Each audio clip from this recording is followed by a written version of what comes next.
नमस्कार, रण क्षेत्र देख रहे हैं आप। आपके साथ मैं हूं लावनी विनीत। बेहद खास मुद्दा आज आपके बीच लेकर आई हूं। मुद्दा आज बीएमसी चुनाव से जुड़ा हुआ है। मुद्दा इसलिए खास है क्योंकि इस बार आर पार की लड़ाई है। मुद्दा इसलिए खास है क्योंकि इस बार विकास सुरक्षा की बातें तो हो रही है, लेकिन इन सब के बीच में बात बीएमसी चुनाव के दौरान रोहिंग्या घुसपैठियों की भी हो रही है, बात बुर्का और हिजाब की भी हो रही है। और इस लिहाज से अगर देखा जाए तो ये पूछा जा रहा है कि क्या इस बार बीएमसी के चुनाव में असल मुद्दे रहेंगे या फिर इन्हीं मुद्दों के इर्द गिर्द ये पूरा चुनाव लड़ा जाएगा। दरअसल किसके हाथ जाएगी ये महानगर पालिका? किसके हाथ? जो वाकई मुद्दों की बात करेगा या फिर वो जो वोट जिहाद की राजनीति वालों के साथ होकर खड़ा रहेगा? मुंबई जिसने देश को आर्थिक ताकत दी और आज उसी मुंबई को घुसपैठ, अवैध बस्तियों और तुष्टीकरण की आग में झोंका जा रहा है। और इसी आग के बीच आया है बीएमसी 2026 का महासमर। अब देखिए, महायुति हो, कांग्रेस हो या फिर ठाकरे ब्रदर्स की बात कर ली जाए, सभी ने अपना मैनिफेस्टो सामने रख दिया है। महायुति ये कहती है कि मुंबई को वो एशिया का सबसे स्मार्ट शहर बनाएंगे। एआई से गवर्नेंस होगा, डिजिटल ट्रैकिंग से भ्रष्टाचार पर वार होगा, महिलाओं को 5 लाख तक का ब्याज मुक्त लोन मिलेगा। यहां तक कि लाडली बहन योजना की अगर बात करें तो इसकी भी चर्चा खूब हो रही है। इस दौरान बेस्ट बसों की भी बात आ रही है कि किराया आधा कर दिया जाएगा। लेकिन सबसे बड़ा वायदा क्या कर रहे हैं कि मुंबई से रोहिंग्या और बांग्लादेशी घुसपैठियों की सफाई करेंगे। महायुति साफ कह रही है कि अब मुंबई को सेफ्टी, सिक्योरिटी और संप्रभुता की जरूरत है। लेकिन दूसरी तरफ देखिए क्या राग चल रहा है। कांग्रेस ने भी अपना घोषणा पत्र सामने रखा है। इस घोषणा पत्र में क्या है? जुमलों का ढोल इसे बताया जा रहा है। दरअसल बीएमसी का पैसा विकास में नहीं, कांग्रेस ये कह रही है, जो मैनिफेस्टो बीजेपी लेकर आई है वो सिर्फ जुमलों का ढोल है, क्योंकि बीएमसी का पैसा विकास में नहीं सरकारी प्रचार में उड़ा दिया गया। पर बड़ा सवाल यह है कि कांग्रेस ने कभी नहीं बताया कि मुंबई में अवैध घुसपैठियों पर उनका स्टैंड क्या है। रोहिंग्या आए, बांग्लादेशी बसें या फिर वोट बैंक सुरक्षित रहे, यही नीति है। और अब चुनाव में एक और मुद्दा, जैसा कि मैंने शुरू में ही जिक्र किया, हिजाब और बुर्का भी आ गया है। ओवैसी के बयान के बाद ही लगातार ये मुद्दा तूल पकड़ रहा है और अब तो बीजेपी नेताओं ने भी इस पर प्रतिक्रिया देनी शुरू कर दी है। कपिल मिश्रा साफ तौर पर ओवैसी को आड़े हाथों लेते हुए हमलावर है। और इन सब के बीच सवाल ये उठ रहा है कि इस बार का बीएमसी चुनाव क्या वाकई सड़क, सीवर और सफाई का होगा या फिर शरीयत बनाम संविधान का होगा? ये तमाम बातें आज खुलकर करेंगे रण क्षेत्र में। कुछ ही देर में मेरे साथ आज के खास अतिथि जुड़ जाएंगे, कराऊंगे उनसे आपका परिचय। लेकिन वार प्रतिवार का ये खेल बीएमसी चुनाव को किस तरह से आर पार की लड़ाई बना रहा है, सबसे पहले वो रिएक्शंस देखते हैं।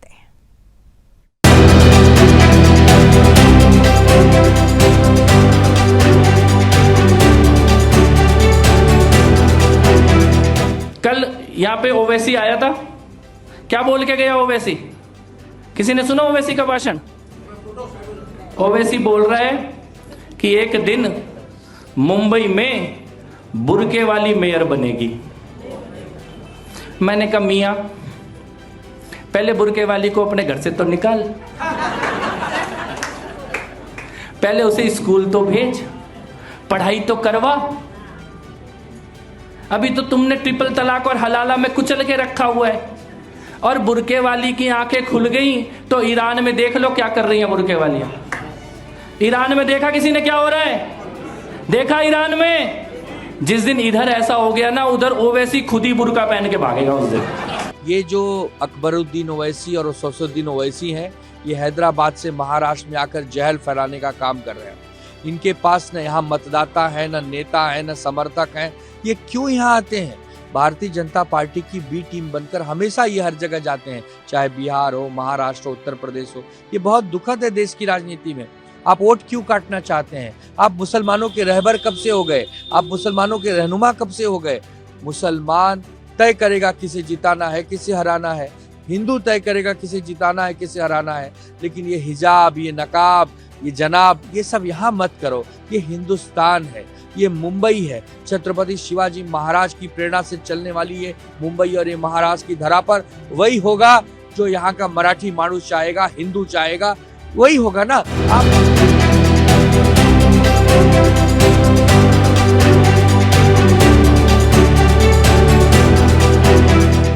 देखिए, मोहतरमे मजलिस और आली जनाब सरताज सेकुलर सियासत मजलिसे इत्तिहादुल मुसलमीन के सदर जनाब असदुद्दीन ओवैसी ये कह रहे हैं, तो मैं उनसे पूछना चाहता हूं कि कई देशों में मुस्लिम महिला प्रधानमंत्री रही है, बुर्के में कितनों को देखा है?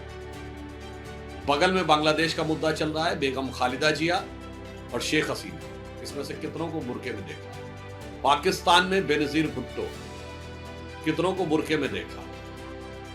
टर्की में तांसु सिलर, और विश्व के सबसे बड़े मुस्लिम देश इंडोनेशिया की महिला प्रधानमंत्री मेघावती सुकार्णो पुत्री, क्या बुर्के में देखा?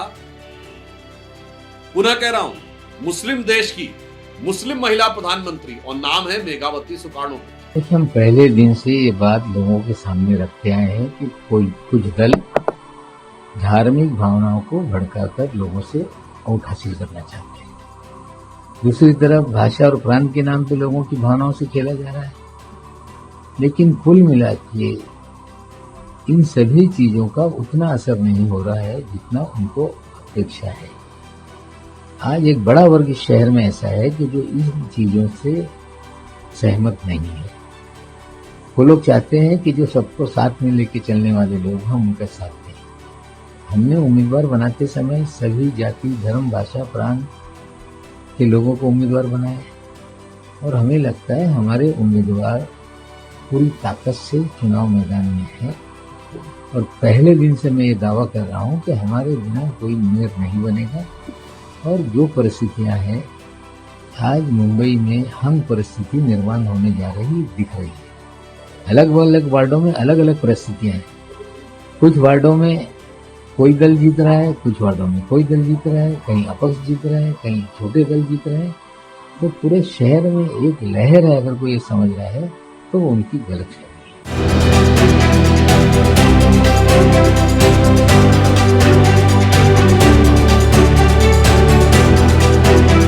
बहुत सकारात्मक माहौल है बीएमसी के चुनाव के लिए, महायुति के लिए स्पेशली। और आप जब देखिए, मैं तो उत्तर प्रदेश से आई हूँ यहाँ पर कैंपेन करने के लिए। मैं जगह जगह देख रही हूँ कि बहुत ज्यादा मात्रा में लोग हैं, उत्सुक हैं, और बहुत ज्यादा लोग जो परेशान थे कई चीजों को लेकर के, सड़क है, पानी है, जो मूलभूत सुविधाएं हैं एवं सुरक्षा बच्चियों का, और बहुत प्रभावित इस बात से हैं कि महाराष्ट्र के मुख्यमंत्री जी भारतीय जनता पार्टी की सरकार बनने के बाद यहाँ पर जिस तरह से लाडली बहन योजना का प्रचार प्रसार हुआ है और जो लाभान्वित हुई हैं उससे महिलाएं, वो बहुत एक सकारात्मक पहल है सरकार की तरफ से। और मेट्रो का जो काम चल रहा है बहुत तेजी के साथ, मुझे लगता है कि डेफिनेटली बीएमसी में महायुति की बहुत अच्छी प्रचंड जीत होगी। और जिस तरह से जो है माहौल है, आप खुद भी देख सकते हैं, people are very very looking forward. चुनाव है निगम का और हम यहाँ के लोगों से प्रार्थना करने आए हैं और हमें विश्वास है कि जिस प्रकार से भारतीय जनता पार्टी लोगों के महायुति जो है, महाराष्ट्र की भाजपा महायुति, जिससे लोगों का विश्वास जीती है, उसका निर्णय फिर से निगम में भी अच्छा होगा। क्योंकि देखिए, अब धीरे धीरे जनमानस में स्पष्ट हो गया कि अगर कोई जनता का सही मायने में हितैषी है, बिना किसी भेदभाव के, बिना किसी जातीय, धार्मिक या प्रांतीय विद्वेष के, तो वो भारतीय जनता पार्टी है। आज हम आए हैं, 3 जगह जाने वाले हैं और हमें पूरा विश्वास है कि नागपुर के हमारे सभी भाई बहन मतदाता वो निगम में भाजपा को रखें। देखिए, महाराष्ट्र में 29 जगहों पे महानगर निगम के चुनाव हो रहे हैं और हर शहर का एक अपना अलग विकास का मॉड्यूल हम बना चुके हैं। जब से 2014 में महाराष्ट्र में सत्ता हमारी थी, 5 साल में हमने हर एक शहर को अलग रूप से देखा है, उसके विकास के लिए काम किया है, उसका मास्टर प्लान बनाया है। तो मैं महाराष्ट्र में देखती हूँ कि एक बहुत अच्छे रूप से समर्थन मिल रहा है। रही बात मुंबई महानगर निगम की और मुंबई मेट्रोपॉलिटन रीजन के 9 महत्वपूर्ण महानगर निगम की, यहाँ पे भी जिस प्रकार से मुख्यमंत्री फडणवीस ने 2014 से 19 में मास्टर प्लान बनाया था कि जितना हम एमएमआर को विकसित बनाएंगे उतना महाराष्ट्र और देश की प्रगति के लिए बहुत अच्छा होगा। और वो आप गत कुछ सालों से देख रहे हैं, वो मेट्रो हो, कनेक्टिविटी हो, इंफ्रास्ट्रक्चर प्रोजेक्ट हो, लोगों के घर हो, और अभी घर घर तक पानी पहुंचाना, जो छोटी छोटी भी बातें हैं जो महानगर निगम में पहले बैठे हुए थे उन्होंने की नहीं, उस पर भी हमने ध्यान दिया है। और सिर्फ कागज नहीं, जमीनी हकीकत दिख रही है। तो मुझे महायुति का प्रॉस्पेक्ट विनिंग लग रहा है। जनता हमें समर्थन देना चाहती है और हम भी जनता के लिए उस रूप से रिस्पॉन्सिबिलिटी लेके काम करना चाहते हैं।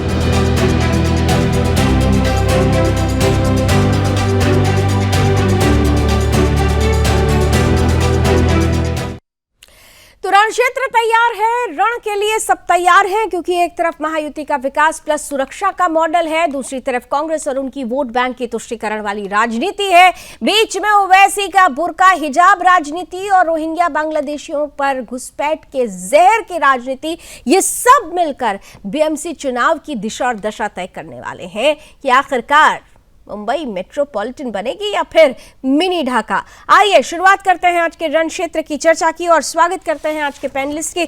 हमारे साथ भारतीय जनता पार्टी का पक्ष रखने के लिए अमित तिवारी जी जुड़ चुके हैं, बहुत स्वागत। कांग्रेस का पक्ष रखने के लिए आदित्य त्रिपाठी जी आ चुके हैं, बहुत बहुत स्वागत। साथ ही साथ हमारे साथ शिवसेना शिंदे गुट से योगेश केदार जी जुड़ चुके हैं और शिवसेना उद्धव गुट से संजय द्विवेदी जी जुड़ चुके हैं। आप दोनों का बहुत बहुत स्वागत। और साथ ही साथ जाने माने पॉलिटिकल एक्सपर्ट विश्वनाथ मिश्रा जी भी हमारे साथ जुड़ चुके हैं, मुस्कुराता हुआ चेहरा, बहुत बहुत स्वागत है सर।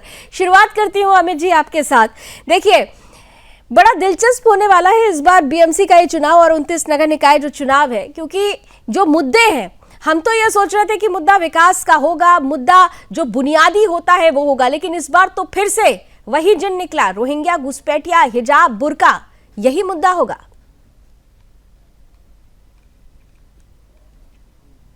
मुद्दा है वो विकास का ही है, जिसको हिजाब को मुद्दा बनाकर आगे अपनी राजनीति रोटियां सेकनी है, जिनको महिमा मंडन कर अपनी राजनीति सेकनी है, वो सब काम करते आ रहे हैं। लेकिन अगर भाजपा का जो साझा घोषणा पत्र अगर आपने देखा होगा तो उसमें स्पष्ट रूप से सिर्फ और सिर्फ विकास की ही बात की गई है। किस तरीके से महानगर को और सुरक्षित बनाया जा सके, किस तरीके से महानगर में ट्रैफिक की जो समस्या है, जो जल जमाव की जो समस्या है, जो बेघरों के लिए जो घर की समस्या है, उन सभी चीजों के लिए जो एक रोड मैप फडणवीस जी को सुना होगा, उन्होंने एक पूरा खाका तैयार कर दिया है कि आने वाले 5 साल में किस तरीके से मेट्रो के जो 437 किलोमीटर का जो एक्सपेंशन है वो होने जा रहा है।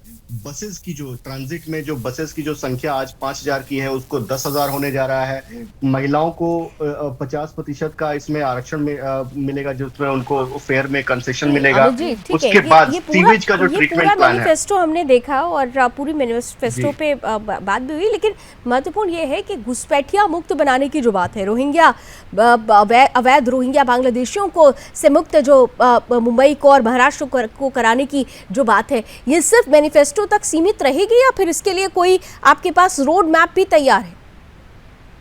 बिल्कुल, रोड मैप तो माननीय गृह मंत्री जी ने पहले ही दे दिया था। 3D पॉलिसी जो है, डिटेक्ट, डिलीट और डिपोर्ट, ये 3D पॉलिसी है।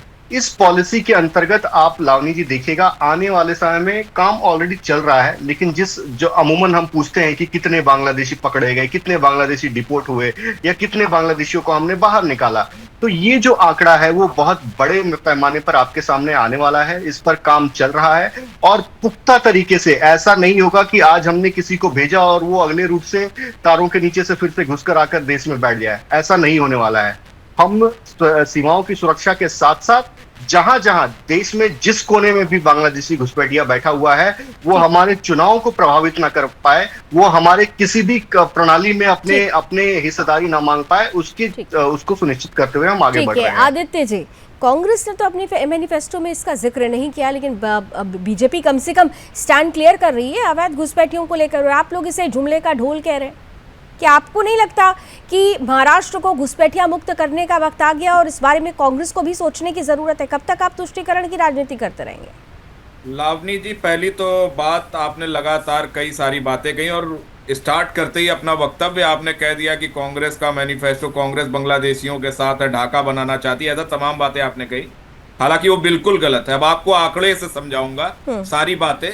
खैर ये बीएमसी इलेक्शन है, लोकल इश्यूज पे होता है। आप नेशनल इश्यूज की बात कर रही हैं, उस पर भी चर्चा होगी। आज तक नहीं, लोकल और नेशनल इशू महत्वपूर्ण है या नहीं है? लोकल इशू, नेशनल इशू नहीं, इशू महत्वपूर्ण है या नहीं? अवैध घुसपैठियों का मुद्दा ये कांग्रेस के लिए मुद्दा है या नहीं?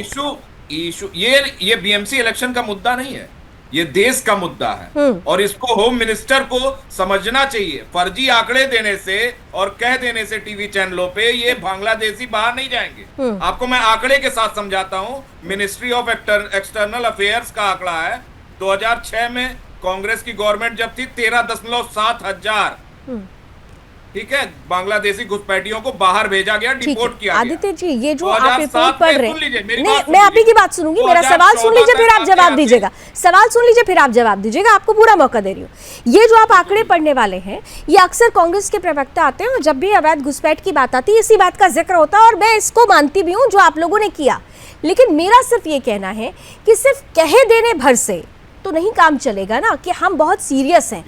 आप अगर बीते 2014 से, हालांकि ये बीएमसी का चुनाव है, लेकिन 2014 से 2025 तक हम आ चुके हैं, अवैध घुसपैठ को लेकर जब जब बात होती है आप बार बार बीजेपी की तरफ सवाल खड़ा करते हैं। मैं बहुत छोटा सा प्रश्न कर रही हूँ, बहुत छोटा सा प्रश्न ये है कि अकेले मुंबई अगर देखा जाए तो यहाँ पर किस तरह से अवैध घुसपैठ का ये पूरा का पूरा गढ़ बन गया है, इसके कई एग्जाम्पल सामने आए। तो मैं सिर्फ आपसे पूछ रही हूँ कि अगर आपके हाथ में ये चुनाव जीतकर आपके हाथ में सत्ता आ जाती है तो अवैध घुसपैठ को लेकर कांग्रेस क्या सोच रही है, क्या करेगी? क्योंकि आपने तो अपनी मैनिफेस्टो में कहीं से भी अवैध घुसपैठियों का जिक्र नहीं किया और वही बात मैंने अपने ओपनिंग रिमार्क में रखी है। अगर आप अवैध घुसपैठ को लेकर सीरियस है तो रोड मैप बताइए। लावनी जी मुझे पूरा समय दीजिए। हाँ बिल्कुल, बोलिए सर, बोलिए। पहली चीज, अवैध घुसपैठिया जो मुद्दा है ये देश का मुद्दा है और आपने 2014 के बाद से मैं आंकड़े जो दे रहा हूँ 2014 तक, 2013 तक, 2014 से सरकार आ गई भारतीय जनता पार्टी की, तब तक हमने 5.2 हजार मतलब 5200 घुसपैठिए हर साल, उससे ज्यादा ही भगाए गए, लेकिन 5200 भगाए गए तब तक। उसके बाद से आज तक 1000 घुसपैठिया किसी भी साल भारतीय जनता पार्टी की सरकार में नहीं बाहर भेजा गया है।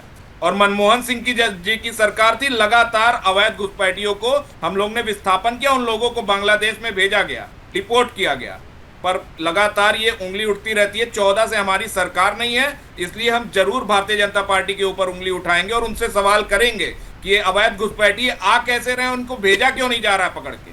बार बार इसको हर चुनाव में मुद्दा बनाना, चाहे वो बिहार का चुनाव हो, चाहे वो बंगाल का चुनाव हो। सर वो तो मुद्दा कम से कम बना रहे हैं ना, मेरा सवाल यही था, वो कम से कम मुद्दा तो बना रहे हैं ना। आपके तो मुद्दे में ही नहीं है, कहीं मैनिफेस्टो में दिखा दीजिए कि आपने कहीं रोहिंग्या अवैध घुसपैठियों का जिक्र किया हो। आपने तो मुद्दा ही नहीं समझा। अगर आपने इसे मुद्दा समझा होता तो आपके मैनिफेस्टो में, आपके नेताओं की प्रतिक्रियाओं में, आपकी चुनावी संभाषणों में इसका जिक्र होता। वहां तो आप लगते हैं मानवाधिकार का गाना गाने के लिए, वहां तो आप ये कहने लगते हैं कि देखो देखो कैसे मुसलमानों को परेशान किया जा रहा है। तो पहले मुद्दे पर क्लियर हो लीजिए, पहले मुद्दे पर क्लियर हो लीजिए। अमित जी काउंटर आंसर देकर फिर उसके बाद बाकी के मेहमानों के पास।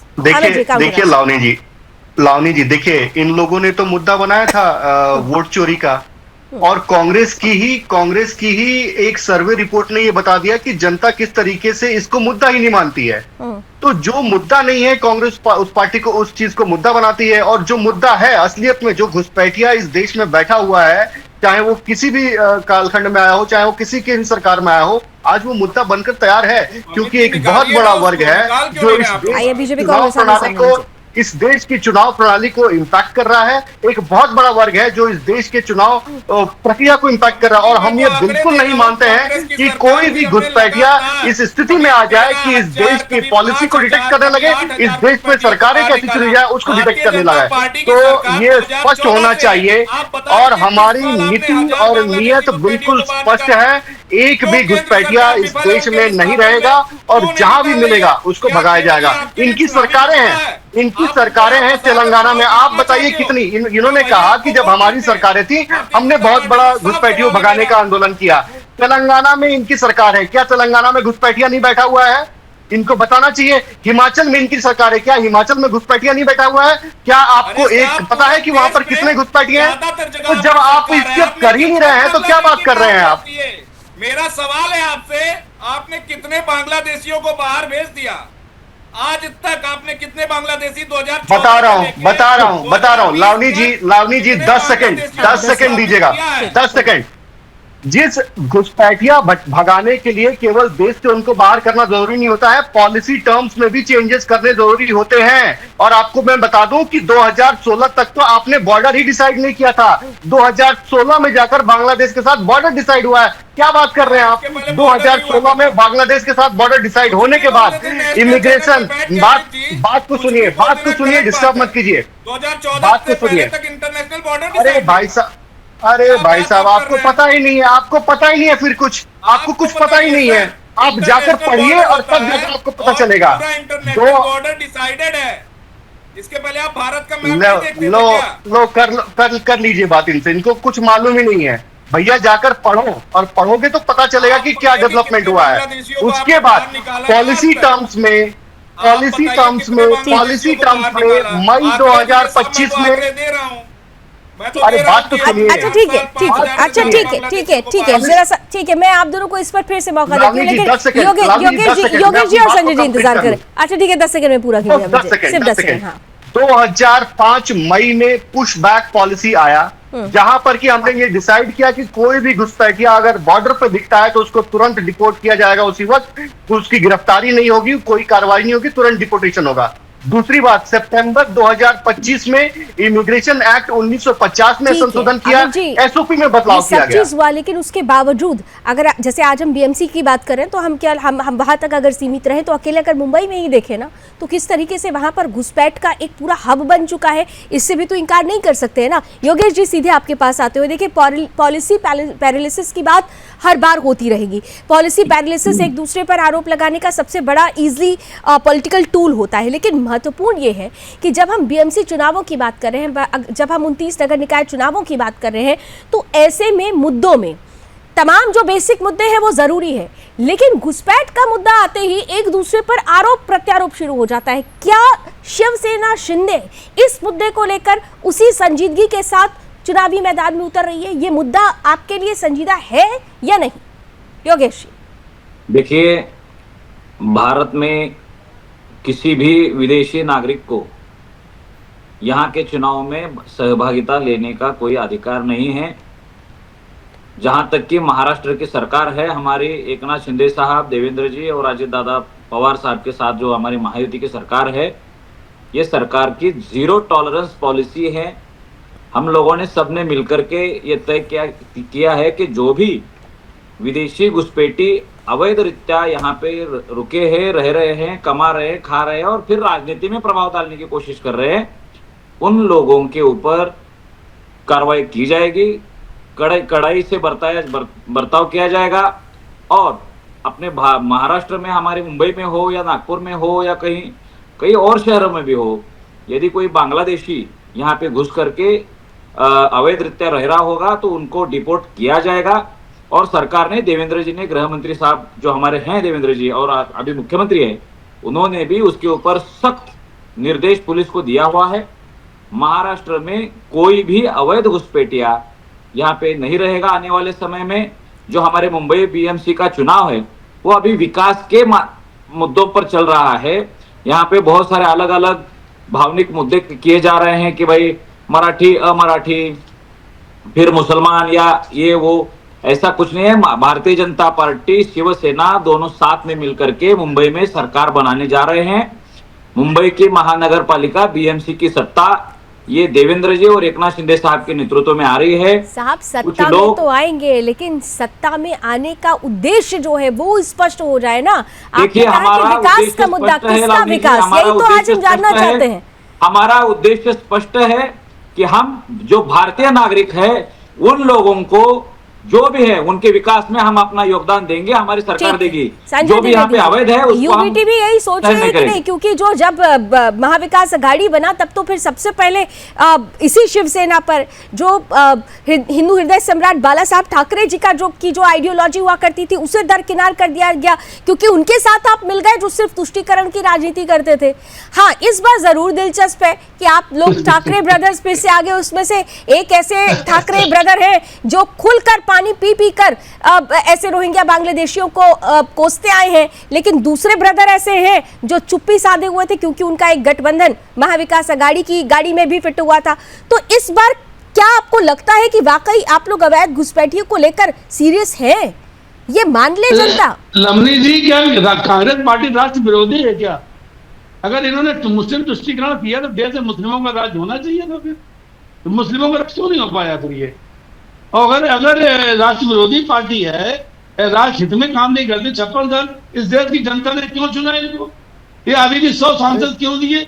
100 सांसद दिए हैं गठबंधन हम लोग से, और कुछ राज्यों में इनकी सरकारें नहीं होनी चाहिए ना, जिस तरह से आप बात कर रही हैं।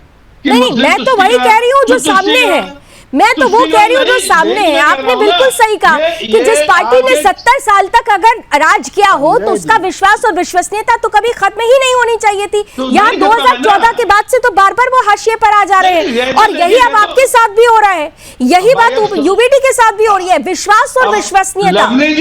संजय जी हमारी बात सुनेगी? हाँ, नहीं सुनाइए। नहीं, आप सवाल जो नहीं समझ पाए मुझे क्लियर करना आपको जरूरी था। ठीक है, तो आप बताइए विश्वास और विश्वसनीयता। देखिए, हर पार्टी का नीचे उतरने का होता है। ये इससे पहले 2 चुनाव में 44-52 सीटें रही, वो अपना वो भी नहीं बना पाए, लेकिन इस चुनाव में 100 से सीटें ज्यादा इनकी आ गई। तो ऐसा नहीं है कि हर पार्टी, चाहे बीजेपी हो, बीजेपी अगर लगी 1980 से। अच्छा, मतलब मैं ये मान लेती हूँ कि जैसे कांग्रेस तुष्टीकरण की राजनीति के साथ आगे बढ़ी है, अब शिवसेना उद्धव ठाकरे भी उसी तुष्टीकरण की राजनीति पर चल पड़े हैं, मान लें। तभी तो आप इतनी बढ़कर आप डिफेंड करते हुए नजर आ रहे हैं। आप मतलब हिंदू हृदय सम्राट बाला साहब ठाकरे अगर आज आपको ये कहते हुए सुनते, वो क्या सोचते, मैं तो यही सोच रही हूँ। वो बाला साहब ठाकरे जी जिन्होंने तुष्टीकरण की राजनीति पर बड़ा प्रहार किया हो, जिन्होंने अवैध घुसपैठियों पर प्रहार किया हो, आज उन्हीं के नक्शे कदम पर आप लोग चलना चाहते थे, लेकिन अलग हट गए। 2014 से अभी तक सरकार में है, अब घुसपैठियां क्यों नहीं निकाल पा रही है? क्या कारण है इसका? अवैध घुसपैठी आपका मुद्दा है या नहीं है? रोहिंग्या बांग्लादेशी आपका मुद्दा है या नहीं है? संजय जी यात्रा कराना था, बिजली बिलों की माफी करनी थी। संजय जी जल्दी से बताइए ना, इधर उधर की बात मत कीजिए। रोहिंग्या बांग्लादेशी आपका मुद्दा है या नहीं है? वो भूल गई कि गवर्नमेंट क्या देना है। रोहिंग्या बांग्लादेशी आपका मुद्दा है या नहीं है? अरे बांग्लादेशी मुद्दा सरकार को हटाए ना, कौन मना कर रहा है? अरे आप अपनी बात कीजिए ना। रोहिंग्या बांग्लादेशी यूबीटी के मैनिफेस्टो में है या नहीं है? मैं सिर्फ इतना जानना चाहती हूँ। हमारे रहे ना रहे, किसको हटाना? सरकार जिसकी है, सरकार है तो मैं बीजेपी की। क्लियर हो जाता है, हमें ऐसा करेंगे। लेकिन कम से कम 4 बार पूछ चुकी हूँ कि यूबीटी के मुद्दे में अवैध घुसपैठियां हैं या नहीं, और ये किस तरीके से टालम टाल कर रहे हैं। अमित जी, काउंटर आंसर जल्दी से। क्यों नहीं हटा पा रही है? क्यों नहीं हटा पा? चुनाव मुद्दा क्यों? लावली जी, शिवसेना उद्धव ठाकरे जो है, शिवसेना उद्धव ठाकरे जो है, उन्होंने तो बाला साहब ठाकरे की पूरी की पूरी लेगेसी की तिलांजलि दे दी है। उद्धव ठाकरे ने, भाई साहब सुन लीजिए, उद्धव ठाकरे ने तो बाला साहब ठाकरे की पूरी लेगेसी की तिलांजलि कर दी है। जिस दिन उद्धव ठाकरे ने सरकार में सत्तेदारी के लिए कांग्रेस पे हाथ मिलाया, उन्होंने बाला साहब की राजनीति को उस दिन कर दिया। बाला साहब ठाकरे की लेगेसी को आज जो लेकर चल रहा है, एकनाथ शिंदे जी हैं, एकनाथ शिंदे जी महायुति की सरकार बना रहे हैं। लगातार आप बोल रहे हैं, लेकिन जो सवाल पूछा उससे आप भाग निकले। जब मैंने असल का सवाल पूछा तो आपने पहले मुझ पर आरोप लगाया, अब आप इधर उधर की जलेबी बना रहे हैं। मैं सीधे पूछ रही थी, मैं सीधे से पूछ रही थी आपसे कि रोहिंग्या जो बांग्लादेशी हैं, जो अवैध घुसपैठी, आपका मुद्दा है या नहीं है? हाँ या ना कहना, उसका आप जवाब नहीं दे पाए। तो रण क्षेत्र में जारी है चर्चा बीएमसी चुनावों पर, आर पार की लड़ाई क्या कहती है। आइए ब्रेक के बाद भी सभी का स्वागत करते हुए जल्दी से विश्वनाथ मिश्रा जी के पास चलते हैं। विश्वनाथ जी, आप पूरे डिबेट के दौरान मैं देख रही थी मुस्कुरा रहे थे और बड़ी धीरता के साथ सभी को सुन रहे थे।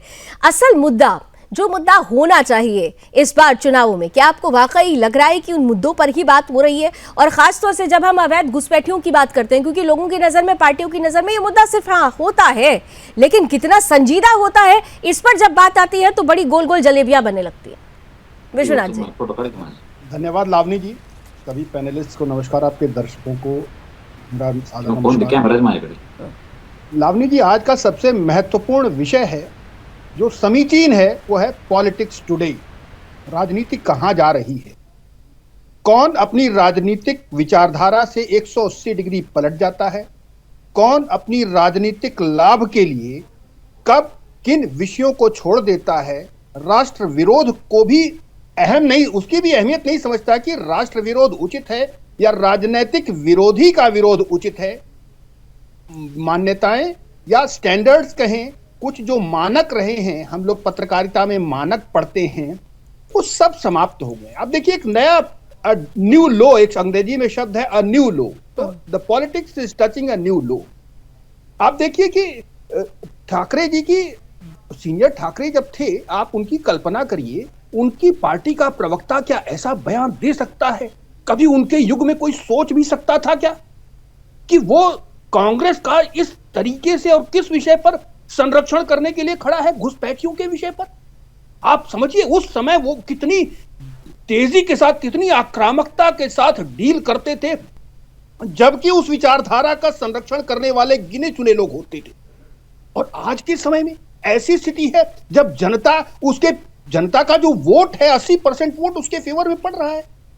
आप देखिए राजनीतिक लाभ हानि ये एक ऐसा विषय हो गया है जो राजनीतिज्ञों को दिशाहीनता की तरफ लेकर जा रहा है। उन्हें यह नहीं समझ में आ रहा है कि लोग चाहते क्या है, लोगों की विचारधारा क्या है, लोगों की अपेक्षाएं क्या हैं। सत्ता में बैठे लोगों से सत्ताधीश जो हैं या पूर्व के जो सत्ताधीश रहे हैं, उन्हें लगता है किसी तरीके से केवल कुर्सी। और आपने ये बात कही है तो मैं एक बहुत दिलचस्प बात यहाँ पर अपने दर्शकों के साथ और आप लोगों के साथ भी साझा करती हूँ कि खास तौर से सुदर्शन न्यूज के प्रधान संपादक डॉक्टर सुरेश चौहानके जी ने मुंबई में अकेले कर देखे महाराष्ट्र को घुसपैठिया मुक्त करने के लिए जनता एनआरसी अभियान चलाया था। और आपको यकीन नहीं होगा कि सरकार को छोड़ दीजिए, विपक्ष को छोड़ दीजिए, जो वहां की जनता थी उस जनता एनआरसी का हिस्सा बनी, क्योंकि जनता ये चाहती है कि पार्टियां इसे समझें और इसे मुद्दा बनाएं। सबसे महत्वपूर्ण यह है कि जनता ही उस जनता एनआरसी का हिस्सा बनी, लेकिन पॉलिटिकल पार्टीज इस बात को नहीं समझ पा रही हैं। विश्वनाथ जी। बिल्कुल अवनी जी, यही चीज कह रहा हूं कि उन्हें तात्कालिक केवल लाभ दिखता है, किसके साथ खड़े हो जाएं, उसका वोट शेयर, उसके वोटर्स हमारे साथ जुड़ जाएं, हमें किसी तरह कुर्सी मिल जाए, अगले 5 साल की जुगाड़ बन जाए। राष्ट्र सर्वोपरि एक नारा है, जीवन जीने की हमारी पद्धति का मूल आधार है, लेकिन वो कुछ भी फर्क नहीं पड़ता है। और एक ऐसी पार्टी, मुझे तो लगता है कांग्रेस तो खैर शुरुआत से देखिए उसका इतिहास जो इस तरीके का रहा है, तो वो उनके लिए मतलब मुस्लिम परस्ती तो शुरू से रहा है, सन 47 के पहले से देख लीजिए तो वो चीजें रही हैं। लेकिन कम से कम शिवसेना से इस बात की बिल्कुल अपेक्षा नहीं थी, कतई नहीं थी। कम से कम ये बहुत अब मतलब इसे क्या कहें, इसे यू टर्न भी कहना छोटा होगा। खैर राजनीतिक मजबूरियां जो होती हैं, राजनीतिक मजबूरी, संजय जी, ये राजनीतिक मजबूरी के लिए आप जनता को तो हाशिए पर नहीं डाल सकते, उनकी सोच को तो हाशिए पर नहीं डाल सकते। योगेश जी बस इसका काउंटर आंसर आप कीजिएगा, लेकिन संजय जी के पास जरा ये सवाल लेकर जा रही हूँ। हाँ, संजय जी बोलिए। मिश्रा साहब जो कह रहे हैं, योगेश जी प्लीज। हाँ संजय जी। आज महायुति में अजय दादा पवार गायब हो गए। आ रही हूँ अदिति जी आपके पास। इनकी अच्छे मुद्दे हैं, इनकी अच्छी सरकार चल रही है, तो अजय दादा पवार के साथ महायुति गठबंधन क्यों नहीं हुआ? अभी तक मालती आप कहते सकते हैं, इतनी अच्छी इनकी सरकार चल रही थी, अजीत दादा पवार क्यों बाहर हो गए, क्यों उनके साथ गठबंधन नहीं किया? देखिए ये सब चीजें आप समझ लें कि मैंने जो बात कही वो मैंने एक सांकेतिक बात कही कि अगर तो पीडीपी से तो नहीं है, पीडीपी आतंकवादी लोग समर्थन करती है और उनके जम्मू की सरकार बनाई थी। अब उसमें तमाम चीजें कहते हैं लोग, मैंने ऐसी सरकार बनाई, जेजेपी सरकार बनाई। एक चीज देखिए, अभी भी आप क्लियर नहीं कर रहे हैं। आप अभी भी संजय जी एक चीज क्लियर नहीं कर रहे हैं, किसने किसके साथ क्या गठबंधन बनाया। ठीक है, आप लोग एक दूसरे पर यह आरोप लगा रहे हैं। मेरा तो सीधा सा सवाल है और मेरे साथ साथ हमारे दर्शक भी यही जानना चाहते हैं, शिवसेना उद्धव गुट जो अपने आप को बाला साहब ठाकरे के नक्शे कदम पर चलने वाली, उनके आदर्शों पर चलने वाली सच्ची शिवसेना कहती है, वो अवैध घुसपैठिया रोहिंग्या बांग्लादेशियों का मुद्दे को मुद्दा मानती है या नहीं मानती है? इससे पहले लवली जी आपने मेरी बात सुनी नहीं। मैंने कहा सरकार पीड़ा उठा देंगे। अरे सरकार को छोड़िए ना, सरकार की जो जिम्मेदारी है उसका जवाब देने के लिए अमित तिवारी बैठे हैं। मैं आपसे जानना चाहती हूँ कि यूबीटी क्या सोचती है? शिवसेना नहीं रही है। अब सुन लीजिए मेरी बात। फिर वही आप देखिए, बार बार एक ही राग अलाप रहे। मेरा सवाल ये है ही नहीं संजय जी, नहीं संजय जी, भ्रम में मत डालिए। मेरा सवाल ये है ही नहीं कि किसकी जिम्मेदारी है। मेरा सवाल ये है कि आपके लिए ये मुद्दा है या नहीं है। अरे संजय जी सुनिए, संजय जी सुनिए, मेरा सवाल ये नहीं है कि इसके लिए अकाउंटेबिलिटी किसकी है। मेरा सवाल है कि उद्धव शिवसेना के लिए ये मुद्दा है या नहीं है। मैं कम से कम 10वीं बार ये प्रश्न आपसे पूछ रही हूँ। तो उनके साथ में आना है। मैं कहता हूँ मुद्दा है और सरकार मुद्दा है तो कहाँ इसका जिक्र होता है? जब लावनी विनीत को 10 बार चीख कर आपसे पूछना पड़ता है तो वो आपके लिए मुद्दा बनेगा। मैं बार-बार कहाँ है आपका मुद्दा? योगेश जी और संजय जी को आमने सामने लीजिए। उनके साथ में है योगेश जी। सरकार लावनी जी, उद्धव बाला साहेब ठाकरे के पास, उद्धव बाला साहेब ठाकरे जी के साथ यूबीटी के पास कोई मुद्दा नहीं रहा है। वे केवल उनके प्रॉपर्टी के मालिक थे। वास्तव में जो सच्ची शिवसेना है वो एकनाथ शिंदे साहब के साथ है। बाला साहेब ठाकरे साहब के जो हिंदुत्ववादी विचार थे, विचार है, आनंद दिघे साहब के हिंदुत्ववादी विचार जो है वो हमारे साथ है। ये उबाटा के पास में कोई मुद्दा नहीं रहा है। अरे देश को जिसने टुकड़े किया, देश में जो यहाँ पे गंदगी फैला रहे हैं, ऐसे लोगों के भी साथ आप जा रहे हैं। आप कम से कम मान्यता तो करो कि हमें बांग्लादेश के अवैध घुसपैठियों के विरोध में हमको हमारा विरोध रहेगा। बिजली में 30% कटौती कहाँ हुई? 30% कटौती वृद्धावस्था और किसानों के माफ हुए। शिव भोजन थाली आई, मुख्यमंत्री जी शिवसेना हिंदुत्ववादी पार्टी है। शिवसेना सर्वसामान्य लोगों में एकनाथ शिंदे साहब, अरे सुनिए, आपके पार्टी के नेता घर में बैठ करके उस पार्टी की बसा रहे हैं। शिंदे साहब गाँव-गाँव में घर घर जा रहे हैं। पार्टी को उन्होंने आगे बढ़ाया हुआ है। कौन किससे गद्दारी कर रहा है? आइए, चुनावों में बहुत कुछ तय हो जाएगा, लेकिन Aditya Tripathi ji, politics is all about perception, मैं अक्सर कहती हूँ, और मुझे लग रहा है कि इस बार बीएमसी चुनाव में भी सिर्फ परसेप्शंस का खेल हो रहा है। क्लैरिटी कहीं नजर नहीं आ रही। क्या आपकी पार्टी से के क्लैरिटी के साथ आगे बढ़ रही है? क्योंकि यहाँ पर हम देख रहे हैं फ्रेंडली फाइट का कॉन्सेप्ट भी आ गया। भाई ये फ्रेंडली फाइट क्या होती है, ये कॉन्सेप्ट ही नहीं समझ में आता है। आदित्य जी देखिए, लावनी जी, कई सारी बातें हुई। विश्वनाथ जी की बात मैंने कही, उन्होंने पॉलिटिकल आइडियोलॉजी की बात कही कि आज आइडियोलॉजी नहीं बची है, लोग कुछ भी कहीं किसी हद तक गिर सकते हैं। खैर, पत्रकारिता की भी बहुत ज्यादा आइडियोलॉजी बची नहीं है, चौथा पिलर कहा जाता है उसे। लेकिन मुद्दे आज बीएमसी के क्या हैं? अच्छी बात है सर, जब आपकी मन मुताबिक चीजें ना हो, मेरी बात सुन लीजिए, आपकी बात सुनिए, आप भी सुन लीजिए, मेरी बात बोलिए। आपने पत्रकारिता पर सवाल उठाया, उसका एक जवाब सुन लीजिए।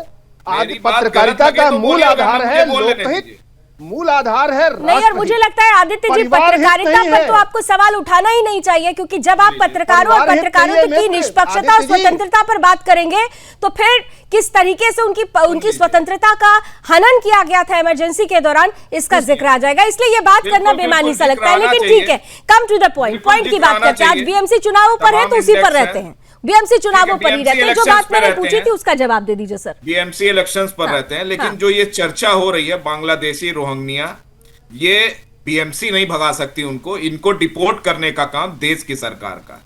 तो पहली चीज, ये जो आज डिबेट पूरी हो रही है, पूरी बात सुन लीजिएगा लावनी जी, हो सकते हैं ना, चिन्हित तो किया जा सकता है ना, उनके खिलाफ आवाज तो बुलंद की जा सकती है ना।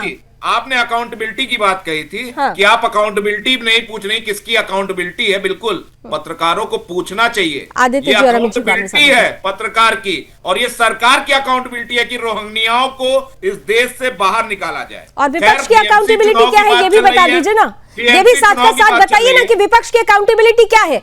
सड़क से लेकर सदन तक जो आप लोग चिल्लाते रहते हैं, उसमें आपकी अकाउंटेबिलिटी घुसपैठियों को लेकर क्या है? आईना दिखाना, हम आंकड़ों से लगातार आईना दिखा रहे हैं कि हमने 13,000 आइए अमित जी आदित्य जी को आमने सामने लीजिए जल्दी से। 2007 में बाहर एक बार जल्दी से आमने सामने लीजिए जल्दी से। 13,000 नहीं निकाल पाए। अमित जी और आदित्य से लेके 2024 तक आंकड़े दिखा रहे हैं। आदित्य भाई सुनिए, आदित्य भाई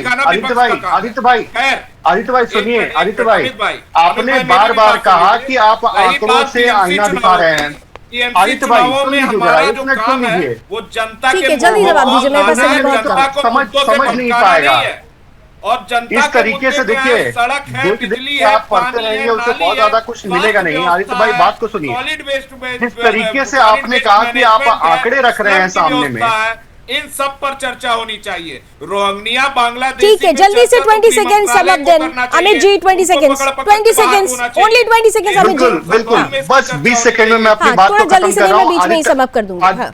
आदित्य भाई ने कहा कि ये बार बार की कह रहे हैं कि बार बार आंकड़े हमारे सामने रख रहे हैं और हमें आईना दिखाने का प्रयास कर रहे हैं। लेकिन आदित्य भाई आपने कहा था कि लैंड बॉर्डर जो एग्रीमेंट है वो बहुत पहले ही साइन हो गया था। आप 100th अमेंडमेंट जो है कॉन्स्टिट्यूशन का वो जाकर पढ़ लीजिएगा। जून 2015 में जाकर लैंड एग्रीमेंट डॉलर साइन हुआ और उसके बाद 16 में उसको इम्प्लीमेंट किया गया। जाकर पढ़ लीजिएगा। समय इतनी अनुमति दे रहा है। बीएमसी चुनाव के पहले अभी एक बार और हम आपके साथ डिबेट जरूर करेंगे, ये मुद्दा बड़ा है। Thank you so much gentleman, आप सभी जुड़े। लेकिन इतना जरूर है कि इस बार ये कहा जा रहा है कि आर पार की लड़ाई घुसपैठियों पर आर पार की लड़ाई होने वाली है। लेकिन घुसपैठियों के मुद्दे को लेकर जिस तरीके से अभी आपने डिबेट में ही देखा कि किसकी संजीदगी ज्यादा है, कौन ज्यादा संवेदनशील है, तो आने वाले चुनाव में बीएमसी चुनाव में यह भी तय हो जाएगा कि घुसपैठियों का मुद्दा इस चुनाव पर हावी किसने रखा और कौन इस आर पार की लड़ाई में सर्वे सरवा रहा। नजर बनी रहेगी। रण क्षेत्र में भी बस इतना ही। देश और दुनिया की तमाम खबरों के लिए आप जुड़े रहिए सुदर्शन न्यूज के साथ। जय हिंद।